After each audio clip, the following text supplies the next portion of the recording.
เคมาต่อยกับใครท่ามาต่อยกับใครท่าวันนี้สวยมากเลยจะไม่โดนโจมตีไปติดขยี้ท้องตัวมันโดนบีบทิ้งอีกทำไมไม่ติดสาหัสวะไม่หายนี่สาหัสจะเป็นเดือน3,000น้องเกิดกระโดดเข้าแรง3,000โอ้ยโอเคมาด้านของหน้ากากหวานเรามาตีบวกกันจับตัวขยันตัดวินHP อีแดงครับ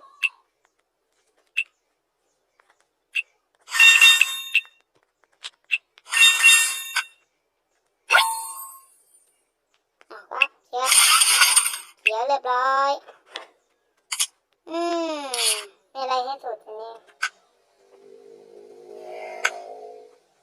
มาไปดูดีกว่าไหนไม่โคตรเสียงดัง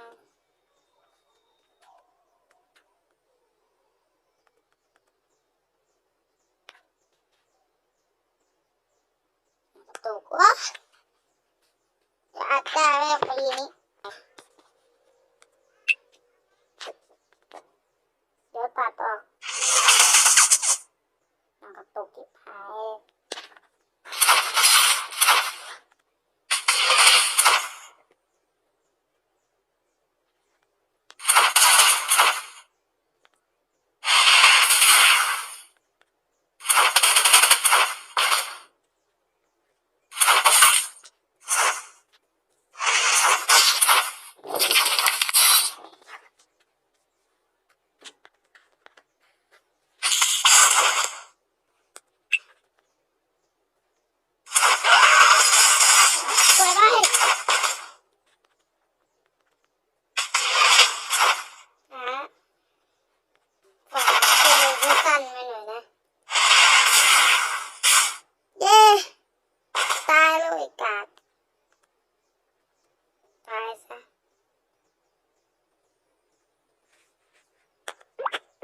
พูดจาไม่สุภาพก็พูดจาไม่สุภาพก็ขอโทษด้วยขัดแย้งให้เป็น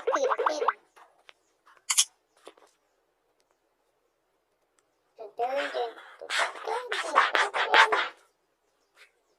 เดี๋ยวกดออกนี่ไปต่อยปราชา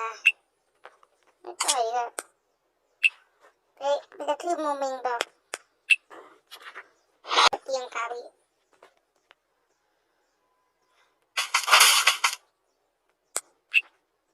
จะ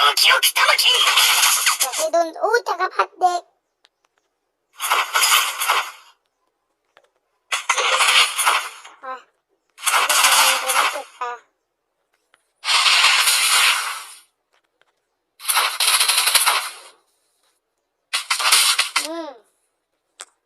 นี่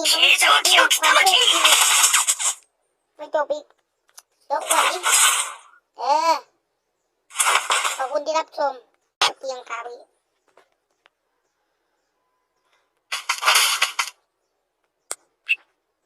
จะให้โดนจักรพรรดิเด็ก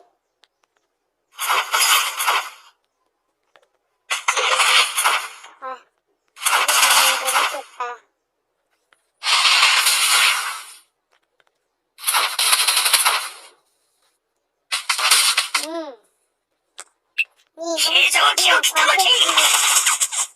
ไม่จบอีกยกไหว